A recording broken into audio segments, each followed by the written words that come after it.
And we are live. Welcome, mystery and thriller fans. I'm your on-air host, Sara DiVello, and I am so excited to present to you New York Times bestselling author, former detective, and real-life death investigator for the Chief Medical Examiner of Vermont, Archer Mayer. Welcome, Archer, here to tell us all about his brand new book out tomorrow, Marked Man, the latest in his Joe Gunther series. Archer, welcome to Mystery and Thriller Mavens with Murder by the Book. Tell us about Marked Man. This is my opportunity to go, well, I don't remember.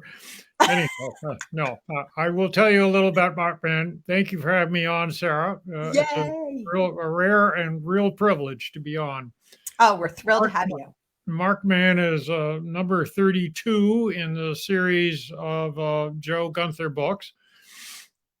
Joe Gunther is a Vermont-based police detective, and he is surrounded by a trustworthy little, group of people, his unit, his investigation unit, and their adventures have been chronicled since 1988 when the first book came out called Open Season. Marked Man is representative of my style, which is to try to sort of write a fresh new book every time.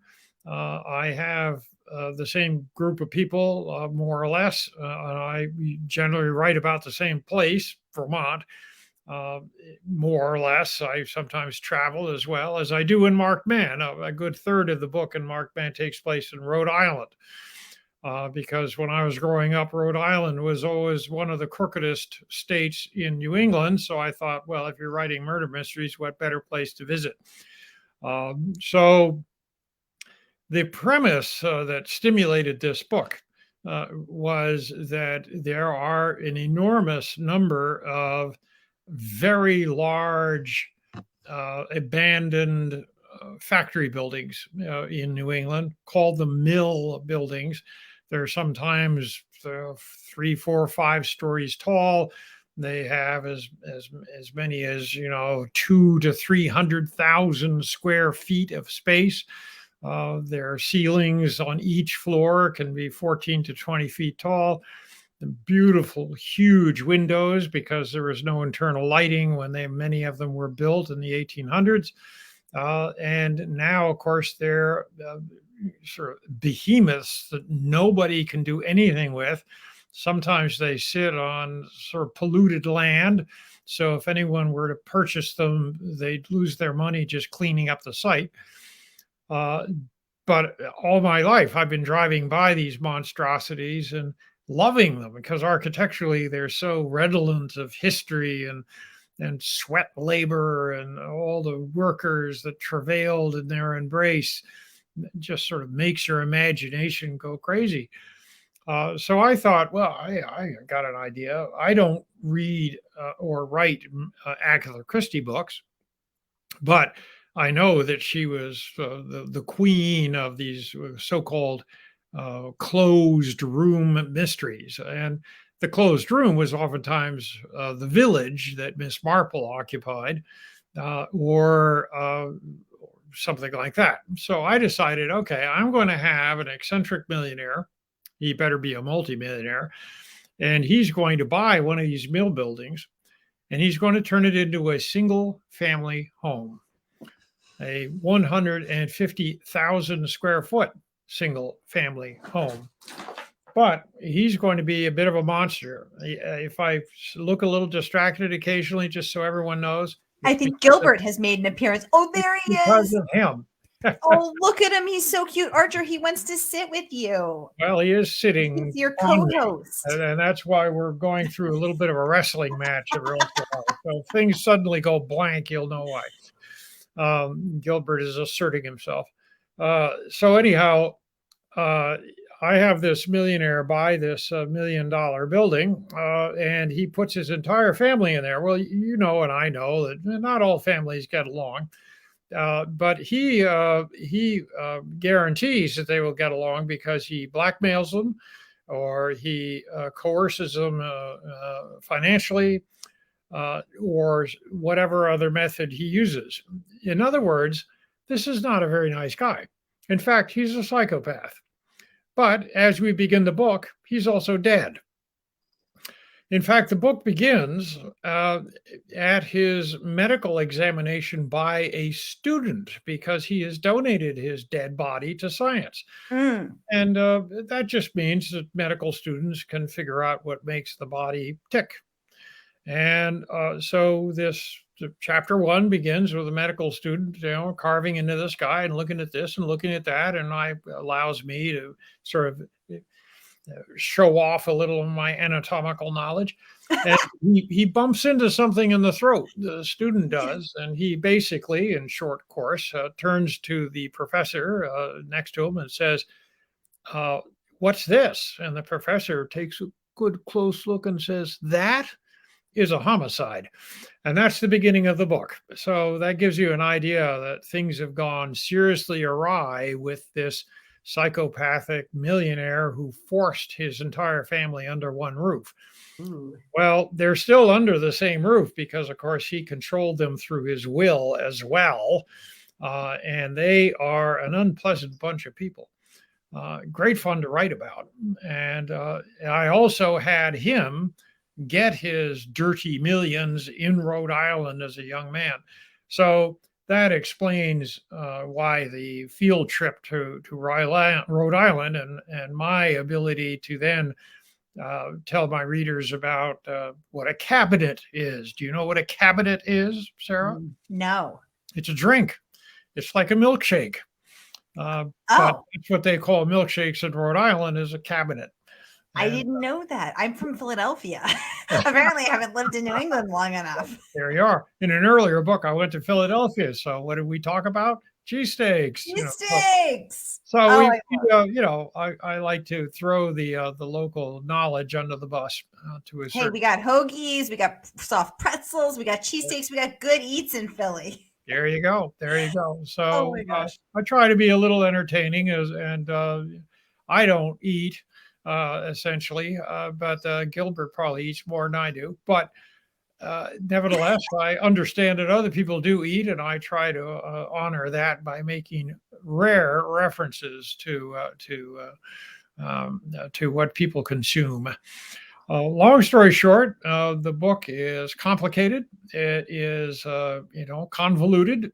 All my books are complicated and convoluted. And that's because when I write them not based on a plot or an outline. I do neither. But I write them based on an extraordinary amount of research, which I conduct myself. I interview people, I go places, I read a lot, I take photographs, whatever needs to be done. And all of this is stimulated by my own abysmal ignorance. It is fun for me to write about what I don't know, although the primer in Writing School 101 was write what you know. Well, I want to write what I just found out. And what I found out are answers to my latest questions. So I began Marked Man by asking a lot of questions. One is, for example, what's involved in buying an old factory building? So I wanted to get that right.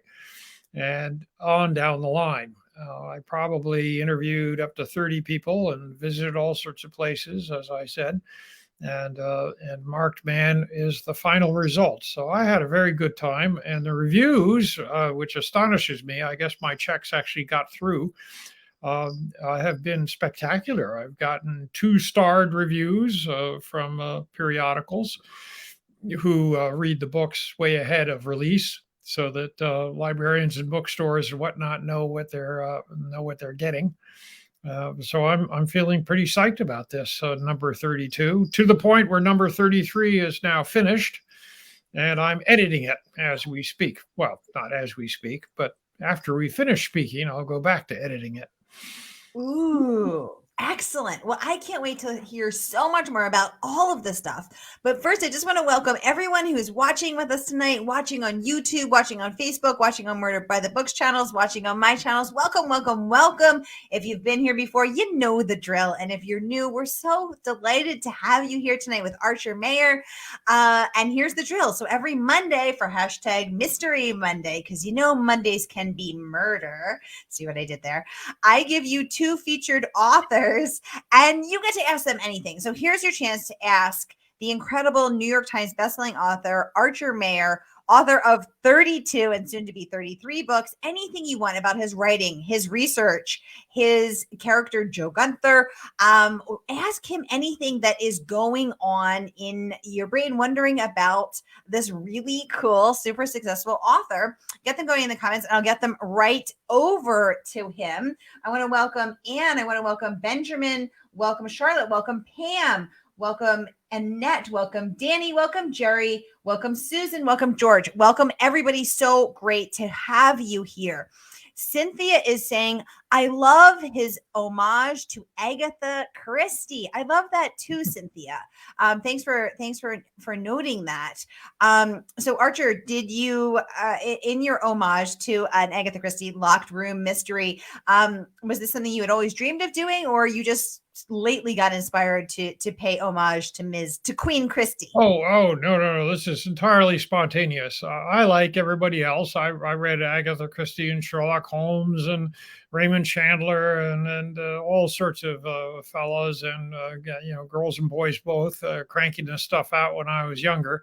But I was younger a long, long time ago, so a lot of water has gone under that bridge. Nowadays, I mostly read history books, and the reason that I do not read murder mysteries much anymore is because if you do what I do, which is the death investigator and the ex-cop and the EMS and the firefighting and the writing of murder mysteries, the last thing I want to do is curl up with a murder mystery at the end of the day. I've had it right up to there with murders, thank you very much. So I have now peeled away and I stick with history and science books. However, all these people like Agatha Christie were very formative in my education, and they were as enjoyable to me as a younger man as they clearly are to Cynthia and so many others. And they're wonderful entertainment. But in addition to being entertaining, I always hoped that I could also be informative, insightful, and last but not least, perhaps even musical. And I say musical because I really pay very, very close attention to my use of language. And language has a cadence, a kind of a rhythm and a tempo to it. My goal when I write a book is to, in effect, do it seamlessly and elegantly enough that you don't hear my voice at all as a reader. Because when I'm reading, I want to turn that mental movie on in my head and see the whole show of my own creation. The writing may have stimulated the start of that movie, but I want to imagine the smells and the colors and the sounds and all the rest of it. And the eloquence of the writer is going to help get me there. And what's going to screw that up is when the writer makes a mistake or shows off or does something to break that fictional movie, that mental movie, if you will. And so that's what I really pay attention to when I apply my editorial talents after I finish writing a book. And I will edit for 3-4 months. So Agatha Christie was a starting point.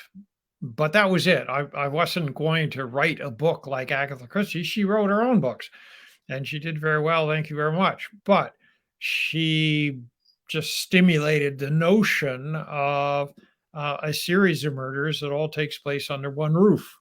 And so that was sort of the extent of my homage, if you will, to Agatha Christie. I don't go beyond that, and I certainly don't try to steal her, her style.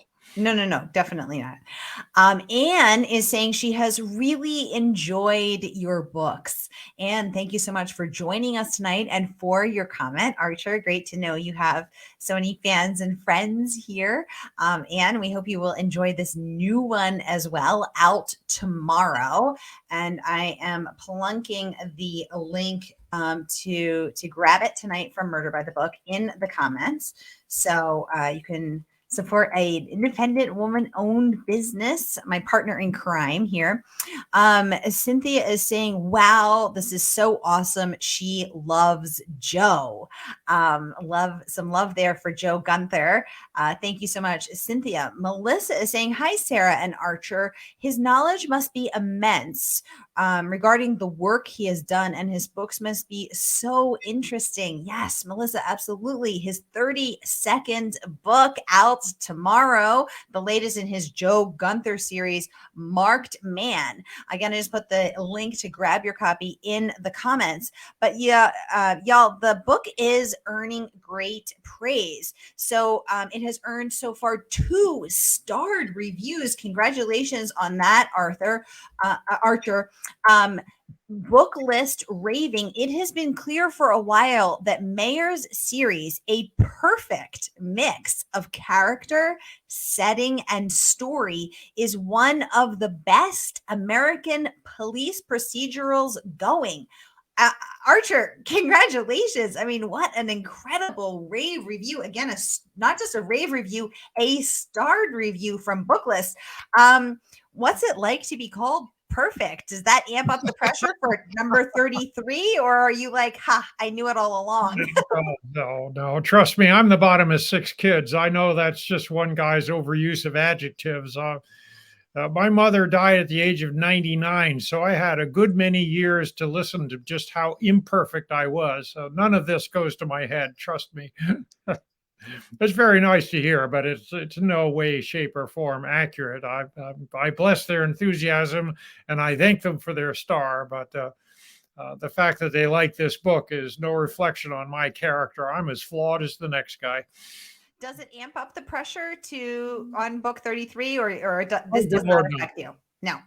No. Because at 33 books down the line, you know what, you're a well-oiled machine, or yeah, in a way. I mean, I describe people. I'm like a professional sheetrocker. I finish one room and then I move on to the next room, and that's what I do. And the fact that after all these years, I better be relatively good at what I do. Well, I also I'm a little bit spoiled rotten because honestly speaking, I've gotten good reviews for my entire career. yeah. But the point of the exercise is that you set out to earn those reviews. You work to earn them. You don't ride on your reputation or your sense of self-inflated ego or anything else. And part of the way that I achieve that is that I used to be a book editor, and I apply the harshness that I employed as an editor, and I was pretty bloody minded, and I apply that to my own work. It's sadly out of reach, so I can't hold it up to the camera right now without disrupting everything. But I would show you, because I'm editing my manuscript right now, that it's almost difficult to see the typescript because it's so covered with penciled marks of my own making.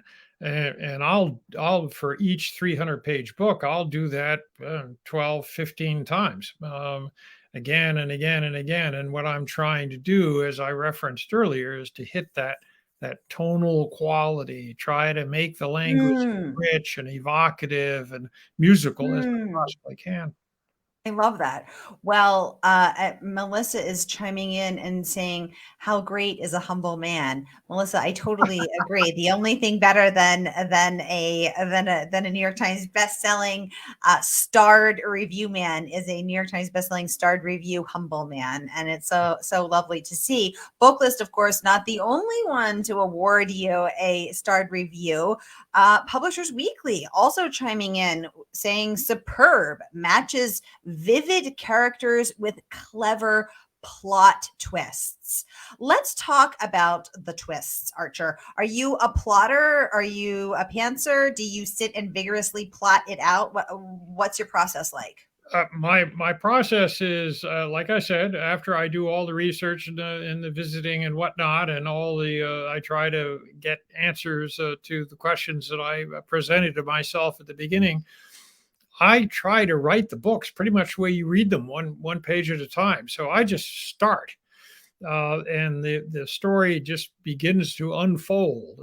And I suppose, there's an element that you can teach anybody sort of how to do most things, and they'll do an adequate job. But what gets you over the hump into an element of professionalism is that you find your niche. You've got a I don't know, a bit of magic going on there. And in my case, that happens to be with writing. I'm comfortable with writing. I like writing. It's the use of language I can get my hands around and mold like an artist might mold clay into a sculpture. And as such, this style of just telling a story and capturing it on a page is sort of secondary to me. I'm used to it. I traveled around as a kid. I never sat still. I've been living in Vermont. In fact, I've been in the same house for 40 years. But in the almost in the extra 30 years before then, I lived in approximately 30 different places. So I just traveled. It was South America, North America, Europe. I wouldn't stop, and as a result of that, you carry stories in your head. And you constantly have to meet new people. You have to reinvent your history and how you interact with folks. You become a storyteller just to survive. And to fit into the society which you're only going to visit for a short period of time. So that all of that created in me this ability to tell tall tales, if you will. And it was kind of a natural fit. So I will write a book. Sometimes I even get the wrong bad guy. I oftentimes have no idea that a scene that comes in the next chapter is even there until I begin that next chapter. And then I go, oh, okay, well, this character needs to do this or that or the other. And boom, we're off at the races. And I'm somewhere where I didn't expect to go. Now, the research that I did previously supplied me with all of that. I research enough for 5 books, but I'm only writing 1. As a result, I've got extra stuff to draw upon as I write. So if I go left, when I thought I might have been going right, it doesn't matter. I've got the data in my head, and it allows me to go back to the sculpture metaphor. It allows me to have way more clay available than I need. And so if the sculpture gets small or big or goes, in some direction or another, I've got the raw material available to apply. So it works pretty well. Now, as I point out, this sounds a little messy, and it is a little messy.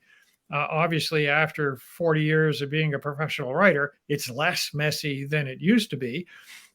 But nevertheless, that's where the editing comes in. You've got to edit. And if anyone asks me anything about writing, I try to stress to them that writing's only half of it.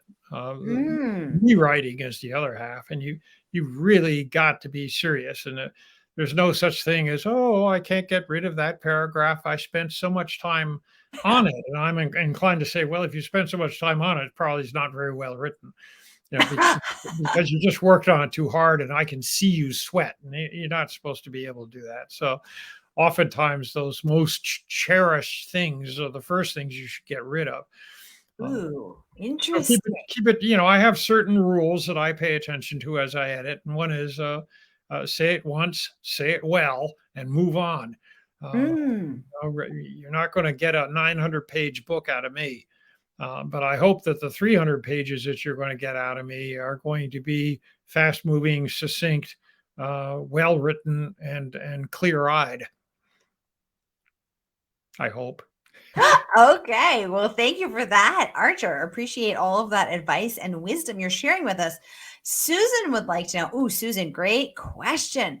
What fictional characters would you love to meet and why?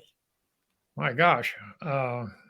Joe Gunther, perhaps. Oh, no. He's in my head. I don't want to meet him. I know him inside out. No. Ooh, okay.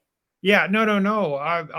If I'm interpreting Susan's question accurately, Yeah. it would be someone interesting like Dr. Watson. What's it like Ooh. fiddle to Sherlock Holmes, and what's it like as a medical professional to watch Sherlock Holmes, who is quite obviously, unstable. So, that. I mean, that guy kept this eccentric genius company for a very long period of time, and he must have done it for some self-serving reason, because that's how we most enjoy doing what we do, is because we are enriched. So how was Dr. Watson enriched by the company of Sherlock Holmes? So that's right off the top of my head. As soon as this conversation is over, I will frankly admit, Susan, and I'm sorry. I'll go, oh God, why didn't I think of, oh, chico Lord, what an idiot. The Dr. Watson, where did that come from? So it's if I were given more time to think about this, I would probably come up with a more thoughtful response. But that's an example of something that it's the number two guy, not the number one guy that I'd like to meet, Yes. Very cool answer. Susan, I'm going to turn the tables. Who would you like to meet? What fictional character would you like to meet? Let us know in the comments. And Archer, I'm so interested that you chose the number two guy and your reason for doing so. I absolutely love that. Really cool, thoughtful response there. Thank you. Anne is saying Archer named one of his characters Jack Derby after my uncle. Yes, I did. Very cool. Anne, great to have you here tonight. Jack had the wonderful name. Jack was my father-in-law. Jack Armstrong Derby, a prince of a fellow, a decorated World War II hero. He was a torpedo plane flyer in the Pacific Theater. He was a nifty guy. Very cool. Patty, welcome. She's saying, I came across this interview. I have not read your books yet, but while you two have been talking, I went to stopyourkillingme.com to find out what the name of your first novel is. I found it to be Open Season. I will be ordering it. Awesome. Thank you.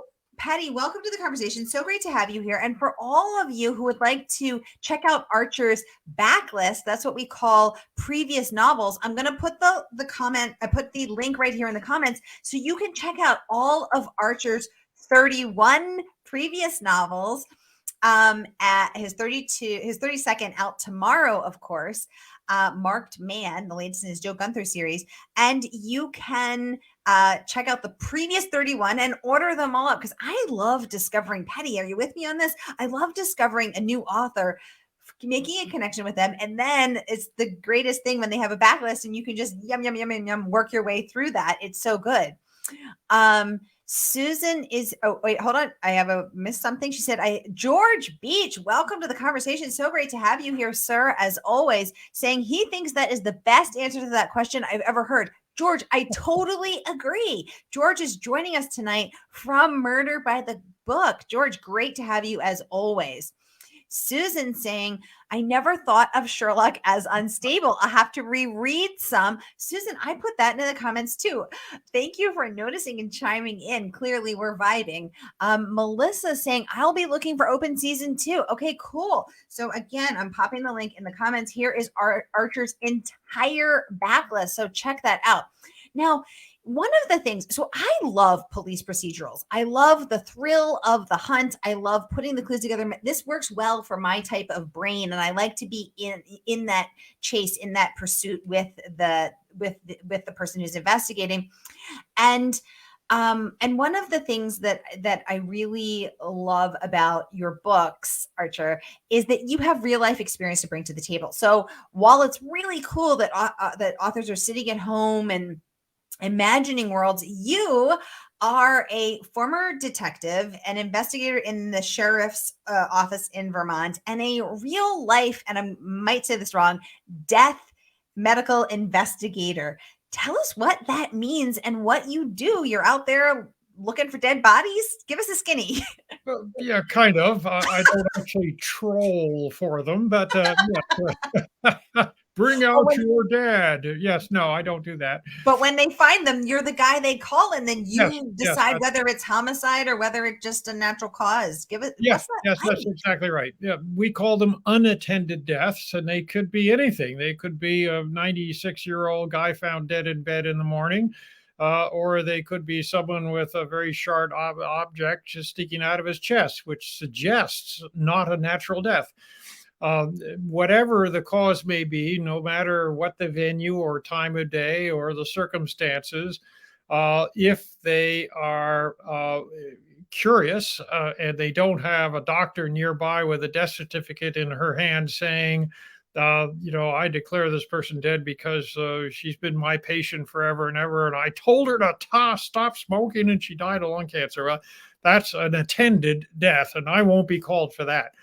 But I will be called for all the other ones. Surprisingly, even the ones that look completely normal, my training is such that you need to look for little tiny details. And, for example, you look at a dead body, I'll try not to be too gruesome, but if you peel back the lips of a dead person and you see some damage that was caused by pressure of the inside of the lip against the teeth, you have to ask yourself that if it was such a natural, peaceful death, what put the pressure on those lips to make that dent? Probably a pillow or a hand, in which case it wasn't such a peaceful death after all. So these are the kind of things. That's just a very simple and easy example, but that's something you should pay attention to, and that's why they hired me to go out at 2 a.m. and other times of the day to do this job. Wow. Archer, I've never met anyone like you before. Very cool. Margaret Pinard, welcome to the conversation. A fabulous author based in the Pacific Northwest, our partner in crime over there in Portland, saying Unattended Death sounds like a good title. Archer. Yeah, it does. Actually, I should have used that instead of Mark Mann. So high points to you, Margaret. You know what? Hey, you still have 33 and 34 and 35 and beyond to do. Why don't you use it there and then include Margaret in your acknowledgments? I'm just brainstorming over here.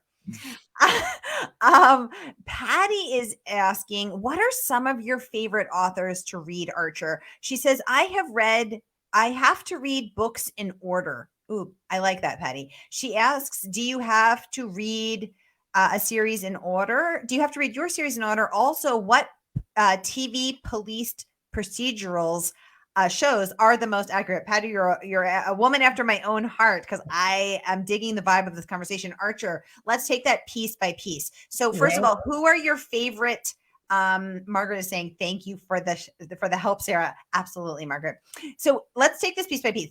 Who are some of your favorite authors to read, Archer? Unfortunately, there are going to be names like McPherson and other names of American historians and others. I don't read murder mysteries, as I mentioned a little earlier, just because I'm sort of burned out on murder at the end of a long day, and I want to read something that brings my brain far away from that world. But also into books that are carefully and thoughtfully and well written. And so David McCullough and of course now I can't remember anyone's name, but Team of Rivals, Doris McKearns, Goodwin, people like that. And just so they're 700 and 800 pages long, and they're enough to put most people I know fast asleep. But I love that stuff. And I read science books as well. So right now I'm reading Deborah Bloom's the Poisoner's Handbook is the one I'm just finishing up right now. So I'll read anything and everything, but that's less interesting to folks who are probably eavesdropping right now. So I'll just go back to my previous answer, which was that when I was cutting my teeth in this business, I was paying attention to people like Ross McDonald, who used to write. He's deceased. His real name is Kenneth Miller, and he used to write a series of books that took place in California, featuring a guy named Lou Archer, who was a private eye. He was very appealing to me. And then, of course, the Raymond Chandler, Dashiell Hammett, folks like that. So they were hard-boiled, sort of noir books. I like that. They're more atmospheric. I guess I make mine a little more introspective, a little more thoughtful, because I'm also trying to reflect modern literature. So Agatha Christie, while she told a heck of a plot, she didn't go into all the mumbo jumbo of what was rattling around in people's heads. So we know a little bit about Poirot's background, but we don't actually know what makes him tick, because that she didn't write those kind of books. And those are more modern books, so I pay homage to that, and I try to respect the modern taste in literature. So that's a little bit of what I read of my own.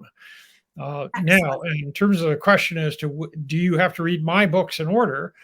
No, I pay my readers enough respect that every book I write is a standalone novel. However, do you get an enhancement if you read the entire series in order? Yes, you do, because these folks within the work evolve, and their romances may sort of intertwine and whatnot. In a single book, you'll get a vague reference to that, but if you read the whole series, you'll be able to really track who's who and how they interrelate, and what happened here versus what happened there. It's not like the Hardy Boys, where you get a little asterisk and it says refer to the mystery of the spiral staircase. No, I'm not gonna do that to you. But I have heard from people that if you are inclined towards reading a series, do start early in the series and work your way up, because you'll get a double payment.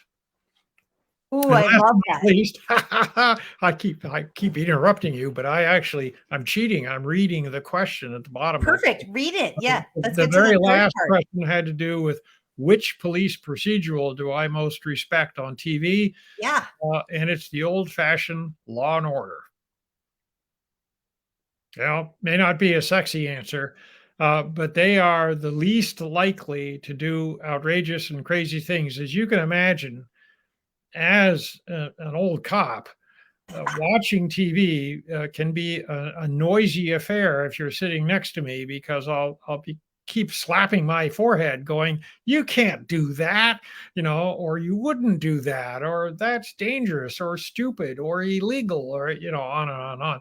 I try not to do that, but you could read my expression if you kept an eye on me instead of watching the TV.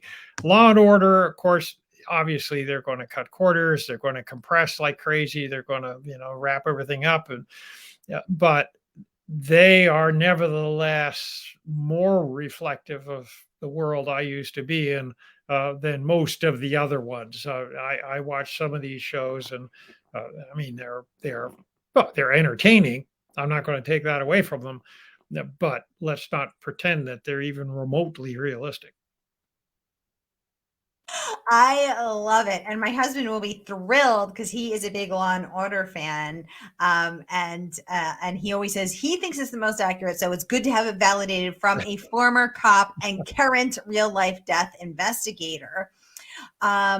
Margaret is saying he writes murder mysteries. He reads American history. I dig it. Hashtag history nerds. Archer, we're digging it. She's asking, what about Isabel Wilkerson? Do you read her? I will hang my head in embarrassment. I've never even heard of her. So So she is a Pulitzer, a Nobel-winning journalist turned author who wrote ''The Warmth of Other Suns" about the southern the migration of 7 million Black Americans over the course from 1975. From the turn of the century to 1975. 7 million Black Southern Americans migrated north to Chicago and DC, Philadelphia, and New York, looking for better opportunities. And she tells the stories of I can't remember if I think it's 4 of them, and maybe 5. I read it, and it is such a beautiful, heart-rending, heart-opening, amazing book. She's fantastic. I'm delighted. My major was American history in college. Of course, that was decades and decades ago. And funnily enough, one of my areas of interest was Black American history. But I haven't kept up, and there are too many books being published. It's hard to keep up. So my embarrassment stands. I hope I will definitely chase her down. It sounds like a good read. And thank you for the heads up, Margaret. It's beautiful. It's such a great book. She's saying, Margaret's adding, she didn't know that Ross McDonald was a pen name. His mass market covers are so fun. Yes, they are. Cynthia adding, his wife, Margaret Miller, was also a good writer. Right. Didn't know any of this. I'm learning so much. Thank you all. Margaret saying, reading a series in order is a whole other level, like an Easter egg hunt. She loves your analogy. Thank you for that. Archer chiming in that Law and Order is better than its spin-offs. Absolutely. Yes. Anne's chiming in. Law and Order has the best music themes. Dun, dun, dun, dun, dun. I think we all know that one. Yes. Margaret saying, yes, definitely check out Isabel Wilkerson. Yes. So Archer, in your career as a real life death investigator, former cop turned real life death investigator for the sheriff's, for the chief medical examiner there in Vermont. How does that what I love about you is that you have that real life experience. So when we open the story with a young eager beaver medical student doing a dissection of a cadaver who has donated himself to science, and then he discovers a broken hyoid bone, a bone I had never heard of, even though I am an anatomy nerd and a yoga teacher. I love learning new stuff like this and having a front row seat to an autopsy, which I've never gotten the chance to have a front row seat to. I would like that opportunity, but it hasn't happened for me yet. But we can count on yours being exactly correct. Right. Right? Because you've been to autopsies and you're certainly a death investigator. So tell us about this hyoid bone. Well, the hyoid bone is arguably the only unattached, free-floating bone in the human body. It resides approximately there. It is set up as a bit of a shield, if you will, for some of the delicate things that are in the throat. This part of the human anatomy, obviously connecting the brain to the rest of the body, is jam-packed. You have major vessels, you have the throat, you have the esophagus. I mean, it just goes on and on and on, and it's all stuck in there. And so you have to armor it up a little bit. So you have a variety of things, including the somewhat mysterious hyoid bone. The hyoid develops rather slowly. It's made up of 3 parts. One's the front part, and then it's got 2 wings that extend back. It's not huge, and it's actually quite fragile. And unfortunately, this is one of the other things where I go, no, that's not true. You will look at some other TV murder mystery shows like Hawaii 5-0 or whatever, and they'll constantly say, oh, well, was the hyoid broken? And they go, oh, major clue, the hyoid's broken, therefore he was strangled. No, you can strangle someone and not break the hyoid. You can also break the hyoid and not be strangled. So don't jump to conclusions. However, yes, it's fragile. Yes, it's there. And yes, it's oftentimes will get fractured or broken in the act of strangulation. But yeah, so a lot of things other than that happen. And in fact, in the book, I point that out. So when this guy discovers that the hyoid is not looking all that great, the professor next to him says, well, sometimes they're broken, sometimes they don't even develop all that well. But that's not what's worrying me. And that's not why I just said you just inherited a homicide. The reason I did that is because there's hemorrhaging on the muscle tissue just beneath the hyoid. Now, that is what they call a clue, because the hemorrhaging, the muscular hemorrhaging, that will only happen with exertion. And if you get the combination of a broken hyoid and the muscle bleeding, if you will, then you've got a problem. And so is the takeaway here, Archer, that we should strangle gently? Is that the takeaway? Well, if you really want to get around this, one of the best ways, if you need to strangle, is you just apply pressure on the arteries. Keep your mitts off of anything else, and try to do that. Yeah, and you got to have a cooperative person. Yes. Oh, okay. No, a little higher. No, a little lower.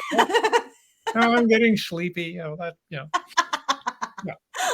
Oh my God, Archer, you're cracking me up.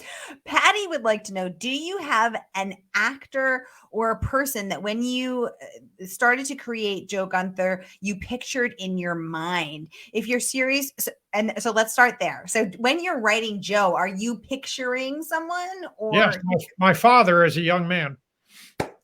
I love that. Thank you for the great question, Patty. She goes on to ask, if your series were to be adopted for a TV series, who would you cast to play his part? Great question, Patty. Cool. Anyone with a pulse. You don't have an actor in mind? No? Okay. I mean, look at me, for God's sake. That means that most of the actors that I've thought of are dead of old age. Thankfully not strangled, so that's positive. Yeah, that I can't talk to, but no, I at this point, also, I will answer a little obliquely, just as I did with John Watson for Sherlock Holmes. Yeah, I might suggest the following, and that is that it's not my vision of the actor who should impersonate Joe Gunther that matters. I'm the writer of the books. I wrote the books. The imaginative creature that I created in Joe Gunther was my gift to your inventiveness, you being the reader. You have a vision of what Joe Gunther looks like based on my writing. My suggestion, therefore, is that if a movie maker wants to take hold of the Joe Gunther series and do a TV show or a movie or whatever, then it's up to her to visualize what she wants Joe Gunther to look like. Now, if that's Peter Dinklage, fine. I think that's not her Peter vision Dinklage. of Joe Gunther. If she can make a good show with that character doing Joe Gunther, more power to her. Because I think he's Tom Selleck. Is what I want someone to do with my series of books, which is not honor slavishly the series of books, to take the concept, the reader's concept of the book, and to run with it imaginatively and do something of your own construct. I think he's Tom Selleck. I'm just putting it out there. George would like to say history, science, unattended death investigator, law and order, and you're funny. You have a new fan, Archer, and I see 32 additions to my library. George Beach, thank you so much. You are always a delight. Thank you so much for being here tonight. It's always a joy to have you. Margaret chiming in, the hyoid bone, the only remaining connection we have to the Stegosaurus with this free floating shield. Margaret and Archer are just vibing. If that's true, then size does matter. It's such a tiny bone. Margaret's wondering if your audiobooks narrator would have a head start. Sometimes audio readers get attached. Absolutely. Susan saying this is one of the best talks. Susan, thank you so much. So great to have you here. And I just noticed we are over our time because we're having so much fun. Archer, any parting thoughts you'd like to leave us with? None except thank you. Keep reading. I'll keep writing, and live your lives imaginatively. And kindly, please. live your lives imaginatively and kindly. Exactly. And as a real life death investigator, Archer also wants us to live kindly, which makes so much sense because he doesn't want to have to come out and investigate us. I love that. No, I love your those parting words. Live your lives imaginatively and also kindly. Thank you so much, Archer. Margaret saying, "Yay, great interview. Live your lives imaginatively and kindly." I love that too, Margaret. It's such a lovely parting thought for us. And I want to remind you all to grab your copy. I'm putting it in the comments one more time. It is available for pre-order. It's out tomorrow. Starred reviews from Booklist and PW. This book is one you will want to add to your shelves, everybody. Thank you so much for joining us, and I will see you next Monday for #Mystery Mondays, because Mondays can be murder. Have a great night. Bye-bye.